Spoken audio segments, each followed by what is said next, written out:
আল্লাহ রাসূল সাল্লাল্লাহু আলাইহি ওয়াসাল্লাম বলেন, অনেক মুসল্লি অনেক নামাজি নামাজ পড়ে, ওর ভিতরে ঈমান নাই। কি নাই? আবার জোরে বলেন, জোরে বলেন। ফাওয়াইলুল লিল মুসাল্লিন, আল্লাহ রাব্বুল আলামিন বলেন নামাজির জন্য জাহান্নাম। কার জন্য? তাহলে বুঝা গেল।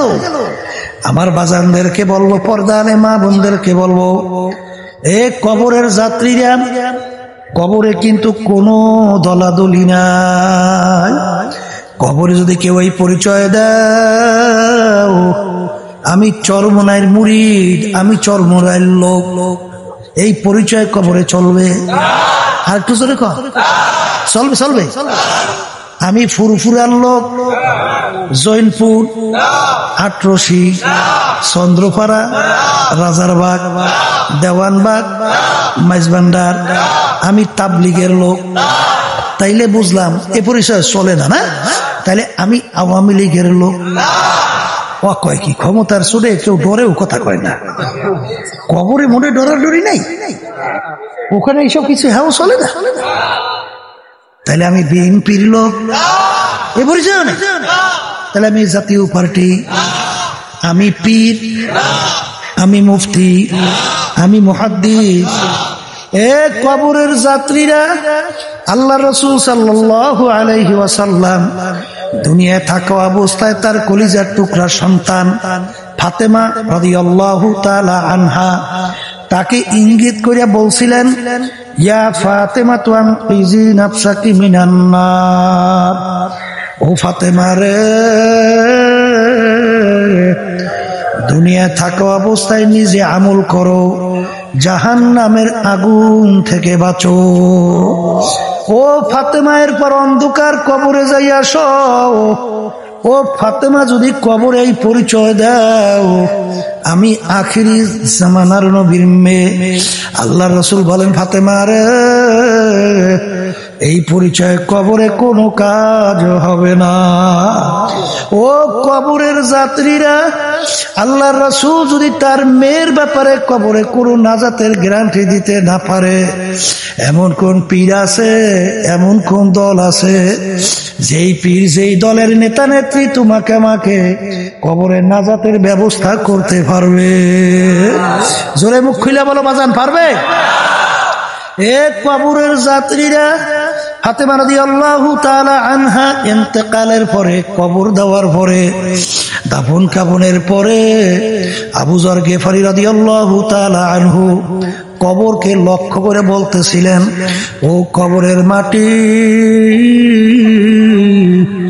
সাবধান, বেয়াদবি করিস না। তোর গর্বে কাকে রাখছি জানো? হাসান হোসাইন তার আম্মাকে তোর গর্বে রাখলাম।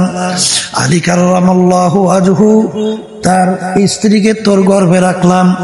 সরদারে দোজাহান আল্লাহর হাবিবের কলিজার টুকরার সন্তান ফাতেমাকে তোমার গর্বে রাখলাম। ও কবরের মাটি, বেয়াদবি করিও না। আল্লাহর হুকুমে কবরের মাটির জবান খুইলা গেল। কবরের মাটি ডাক দিয়ে বলে, আবু যর গিফারি, আমার কাছে কার মেয়ে, কার স্ত্রী, কার মা, কোন বংশের লোক, এই পরিচয় আমার কাছে কোনো কাজ হবে না। যে আমার কাছে ভালো ব্যবহার নিয়ে আসবে, যে ভালো আমল নিয়ে আসবে, সেই একমাত্র আমার কাছে ভালো ব্যবহার পাবে। আর যদি খারাপ আমল নিয়ে আমার গর্বে আসে, আমি কবরের মাঠে দুই পাশ থেকে এমন ভাবে চাপ মারব, এক পাজরে হাড্ডি অন্য পাজরে মিশাইয়া দেব, আমার কাছে কোনো খাতির হবে না। আমিনু কামা আমানান নাস। আল্লাহ রাব্বুল আলামিন বলে, হে আমার বান্দা বান্দীরা, তোমরা ঈমান আনো, তোমরা বিশ্বাস করো। কেমন ঈমান আনবা, বিশ্বাসটা কেমন করবা? আল্লাহ রাব্বুল আলামিন বলেন, সাহাবায়ে কেরামরা যেভাবে বিশ্বাস করছিল, যেভাবে ঈমান আনছিল, বাজান তোমার আমার বিশ্বাসটা কেমন?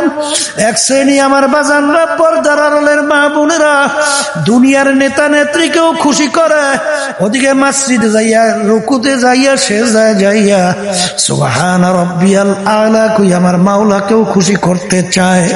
জোরে বলো, আছে না না? বাজান মসজিদ থেকে নাইমা এমন দুনিয়ামুখী নেতা নেত্রীর দলের সঙ্গে জড়াইয়া তাদেরকে খুশি করার জন্য স্লোগান দাও, কিন্তু ভালো করে যাই না রাইখো বাজান। আল্লাহ রাসূল বলেন, দুনিয়া এবং আখিরাতের সম্পর্ক কাযুররাতাই, দুই সতীনের মতো। বাজান কোন পুরুষ দুই স্ত্রীকে একত্রে কিন্তু খুশি রাখতে পারে না, এরকম ইতিহাস আছে। যেরকম পারবে পারবে কোনদিন পারে? 203 যেরকম এক সময় কোন সময় খুশি রাখা যায় না। আল্লাহ রাসূল সাল্লাল্লাহু আলাইহি ওয়াসাল্লাম বলেন, এরকম দুনিয়া এবং আখিরাত একত্রে কোনদিন খুশি রাখা যায় না। তুমি যদি আখিরাতকে খুশি করো, দুনিয়া বেজার হবেই হবে, আর যদি দুনিয়াকে খুশি করো, আখিরাত বেজার হবেই হবে। এই জন্য আমার বাজানদেরকে বলবো, দু কিস্তি পর পারা দে না চেরা যায়। এ কবরের যাত্রীরা, যেই লোক দুই নৌকার ভিতরে দুই পা লাগায়, যখন দুই নৌকা দুই দিকে সরতে থাকবে, তার মাঝখানে ফাইরা চিরা ধ্বংস হওয়া ছাড়া দ্বিতীয় আর কোনো বিকল্প থাকবে না। এই জন্য আমার ভাইদেরকে বলবো, পর্দালে মা বোনদেরকে বলবো, আমি অনেক সময় বলি, ছাত্র 10 সাবজেক্টে পরীক্ষা দেয়, 9 সাবজেক্টে 99.99 নম্বর পাইল। এক সাবজেক্টে যদি ছাত্র ফেল করে, ছাত্র পাস না ফেল? এ আল্লাহর বান্দারা ভালো কইরা বুঝো, আল্লাহু আকবার। 10 সাবজেক্টে যদি ছাত্র 33 করে নম্বর পায়, ছাত্র পাস না ফেল? ঠিক বাজান, ভালো করে মনে থাকা লাগবে। এক শ্রেণী আমার বাজানরা আছে, আমরা নামাজ পড়ি কেন? আল্লাহর হুকুম পালন করি। কথা কয় না? আল্লাহ কি বলছেন? আকিমুস সালাহ, তোমরা নামাজকে প্রতিষ্ঠা করো, নামাজ পড়ো, এটা বলছে। কি বলছেন? নামাজ প্রতিষ্ঠা করো। প্রতিষ্ঠা শব্দের অর্থ কি? কায়েম বুঝবেন না? কায়েম মানে তো যারা করি না, বুঝবে। অর্থাৎ নামাজ নিজে তুমি একা পড়লেই হবে না, তোমার ছেলে সন্তান পরিবার পরিজনকে নামাজ পড়াও। তুমি সুযোগ যদি পাও, মেম্বার চেয়ারম্যান, তুমি এমপি মিনিস্টার, সমাজের ভিতরে নামাজ প্রতিষ্ঠার জন্য চেষ্টা করো। তোমার ক্ষমতা আছে, রাষ্ট্রের মধ্যে নামাজ প্রতিষ্ঠার চেষ্টা করো। এর নাম হলো প্রতিষ্ঠা। কথা ঠিক কিনা? বাজান, আমরা নামাজ কেন পড়ি? মালিকের হুকুম পালন করি। বাজান, আমরা রোজা কেন রাখি? আমার মালিক বলছেন, কুতিবা আলাইকুমুস সিয়াম, তোমাদের উপরে আমি রমজান মাসের রোজা ফরজ করলাম। কার হুকুম পালন করি? জোরে বলেন, জোরে বলেন। তাইলে আমরা নামাজ পড়লাম, মাওলার হুকুম পালন করলাম। আমরা রোজা রাখলাম, কার হুকুম পালন করলাম? হ্যাঁ, সেই মালিকই তো ওই কোরআনুল কারীমের ভিতরে বলেন, আকিমুদ্দিন, তোমরা দিনকে প্রতিষ্ঠা করো। কি প্রতিষ্ঠা করো? এখানে আল্লাহ বলছেন দিন অনুযায়ী চলো। তুমি ব্যক্তি নিজে দিন অনুযায়ী চলো, এটা আল্লাহ বলছে। কি বলছে? মুখ খুলে বলেন, কি বলছে? আচ্ছা, তার দিন প্রতিষ্ঠার অর্থ কি? নিজে দিন অনুযায়ী চললে হবে না। পরিবার পরিজন, সমাজ, রাষ্ট্রের মধ্যে দিন প্রতিষ্ঠার জন্য সাধ্য অনুযায়ী চেষ্টা করতে হবে। কথা ঠিক? আচ্ছা, আপনি নামাজ পড়েন, রোজা রাখেন, আল্লাহর জমিনে আল্লাহর দিন বাস্তবায়নের জন্য রাষ্ট্রীয় পর্যায়ে যদি আপনি চেষ্টা না থাকেন, তাহলে এই মালিকের হুকুম মানছেন? কথা কয় না? মানছেন? মানা হয়েছে? পেট ডলতে ডলতে বেহেশতে যাবেন, শিখাইছে কিটা? কে শিখাইছে? শিখাইল কে?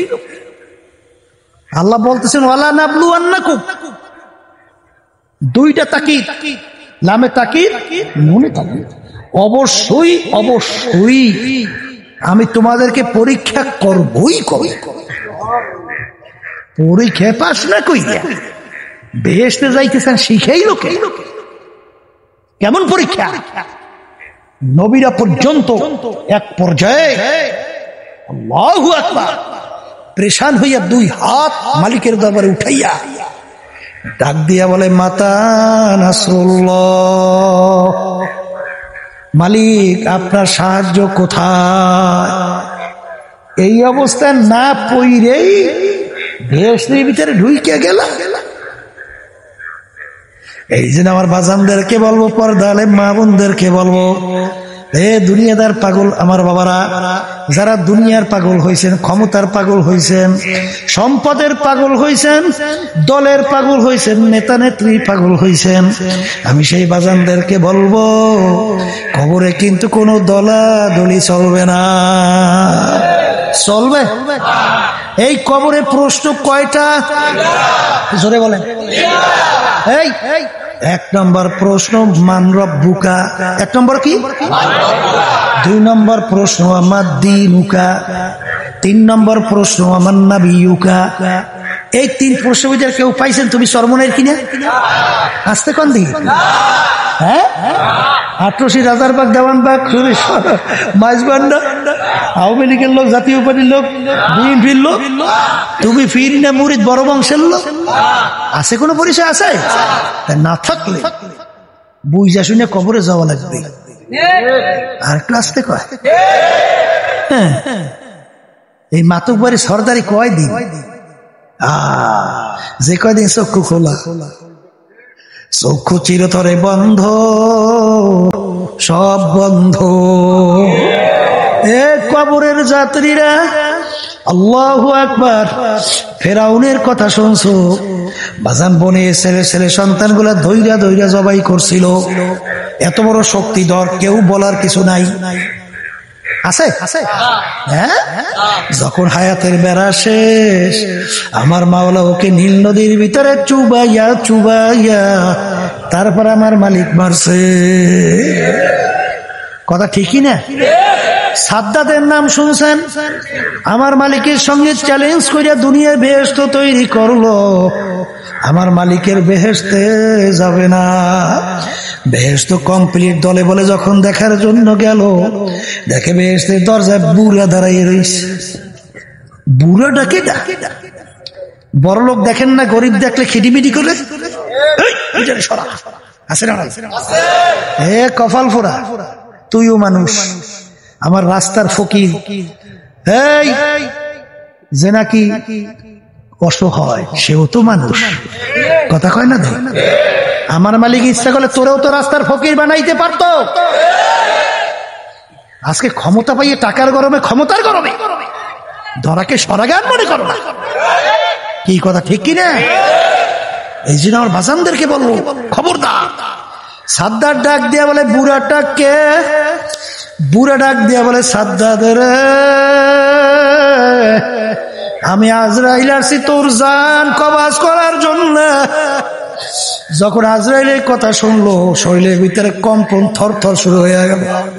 ভাই আজরাইল বড় শখ করে বেহেশত তৈরি করছি, একটা নজর দেখার সুযোগ দাও।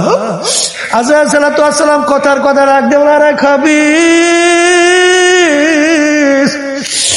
আজকে দুনিয়াতে স্বাধীনতা পাইয়া পরীক্ষার হলের ভিতরে আমার মাওলার সমস্ত নেয়ামত ভোগ কইরা ধরাকে সরা জ্ঞান মনে করো নাই, যা মনে করে তার করছো। মাওলার সঙ্গে চ্যালেঞ্জ কইরা বেহেশত তৈরি করলি, আমার মাওলার বেহেশতে যাবি না। আমার মাওলার হুকুম হইছে তোকে ধৈর্য নেওয়ার জন্য। ইদা জা আজালুহুম লা ইস্তাখিরুনা সাআতাও ওয়া লা ইস্তাকদিমুন, এক সেকেন্ড পরে আগে হবে না। কথা বলে যখন রুটা নিয়ে গেল, ধরটা জমিনে ধারাস কইরা পইরা গেল। কই সাদ্দাদের আর ক্ষমতা রইল না। এই জন্য আমার বাজানদেরকে বলবো, পর্দা আলে মা বোনদেরকে বলবো, ফাসাউফা তারা ইযিন কাশাফাল গুবার আফরাসুন তাহতা রিজলিকা আমহিমারু। আজকে দুনিয়ার ভিতরে আমি পরিচয় দেই আমি পীর, কেউ পরিচয় দেয় আমি মুফতি, কেউ পরিচয় দেয় আমি চেয়ারম্যান, কেউ মেম্বার, কেউ এমপি, কেউ মিনিস্টার, কেউ আমি বড় ধনী, কেউ পরিচয় দেয় আমি বড় মেয়া, আমি অমুক অফিসার, আমি অমুক এমপি, আমি অমুক এমপি, আমি অমুক মন্ত্রী, বাজার আমি অমুক বংশের লোক। এই পরিচয় কয়দিন চলবে, যে কয়দিন চক্ষু খোলা থাকবে। কিন্তু এই নাফরমানের দলেরা যারা আল্লাহর হুকুম নবীর তরিকা অনুযায়ী চলো না, যখন আযরাইল সালাতু ওয়াস সালাম আমার মাওলার হুকুম অনুযায়ী যখন তোর বাড়ির দরজায় সিটি বাজাইয়া বলবে, আযরাইল সালাতু ওয়াস সালাম আসবে, মাথা তার আসমানে, পাও তার জমিনে, এক হাত মাশরিকে এক হাত মাগরিবে, দুনিয়া জোড়া তার শরীর, নীল নীল দিঘির মতো দুইটা চক্ষু, শরীরের ভিতরে লম্বা লম্বা কালো কালো কতগুলা পশম, প্রত্যেক পশমের গুড়া দিয়ে আগুনের জিহ্বা বাইরে হইতে থাকবে। এই অবস্থা দেখে নাফরমানের রূহ তো আর বের হইতে চাইবে না। 360টা মাকামের ভিতরে ফালাফালি করবে। আযরাইল সালাতু ওয়াস সালাম ধমক দিয়ে বলবে, খবীর, আমার মাওলার সমস্ত নেয়ামত ভোগ করছো, আমার মাওলার দেওয়া নেয়ামত চক্ষু দিয়া দেখছো, আমার মাওলার দেওয়া নেয়ামত জবান দিয়া কথা বলছো, আমার মাওলার দেওয়া নেয়ামত ব্রেন দিয়া পড়াশোনা কইরা বড় শিক্ষিত হইলি, আমার মাওলার দেওয়া নেয়ামত ব্রেন দিয়া ব্যবসা বাণিজ্য করে বহু সম্পদের মালিক হইলি, আমার মালিকের হুকুম মানো নাই, আমার মালিকের হুকুম হয়ে গেছে তোকে ধইরা নেওয়ার জন্য। এই কথা বইলে যখন রুটাকে খপ কইরা ধরবা, ধইরে যখন টান মারবা, কলিজার রগগুলা সেইরা সেইরা নিয়ে চইলা যাবে। বাজান কই বর্মেয়াগিরি আর থাকবে না। এই যে আমার ভাইদেরকে বলবো, পর্দা আলে মা বোনদেরকে বলবো, বাজান দুনিয়ার যে কোনো কাজের ভিতরে 5 বার যদি কেউ ঠগো, আবার ওই কাজের ভিতরে চেষ্টা করলে জিতবার আশা করা যায়। কিন্তু ও কবরের যাত্রীরা, একবার যদি কেউ কবরে যাইয়া ঠগো, আর দ্বিতীয়বার দুনিয়াতে এসে আপিল করিয়া জিতবার কিন্তু আর আশা না। এই জন্য আমার বাজানদেরকে বলবো, পর্দা আলে মা বোনদেরকে বলবো, দুনিয়ার ইতিহাস পড়িয়া দেখো বাজান, আল্লাহর ওলিদের ইতিহাস পড়ো। আসলে তোমার আমার চিন্তাও নাই, চেষ্টাও হলাই, কিন্তু আল্লাহর ওলিদের ইতিহাস পড়লে দেখবা, আমার আব্বাজান রহমাতুল্লাহ আলাই তার জবানে শুনছিলাম, দাদাজান রহমাতুল্লাহ আলাই ইন্তেকালের আগে আগে চোখের উপরে বসে পাশেই কবরস্থান, তাকাইয়া চিল্লাইয়া কান্দে, আর 2 চোখ দিয়া বাইয়া বাইয়া পানি টপ টপ টুপ টপ করিয়া পড়ে, আর মাওলার দিকে ফিরা ফিরা করুণ সুরে ডাক দেয়, ওরে আমার মাওলার,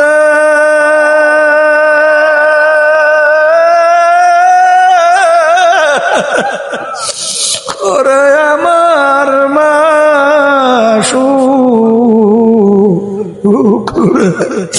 তুমি যদি আমাকে মাপ নাই করো, আমি একা কেমনে থাকবো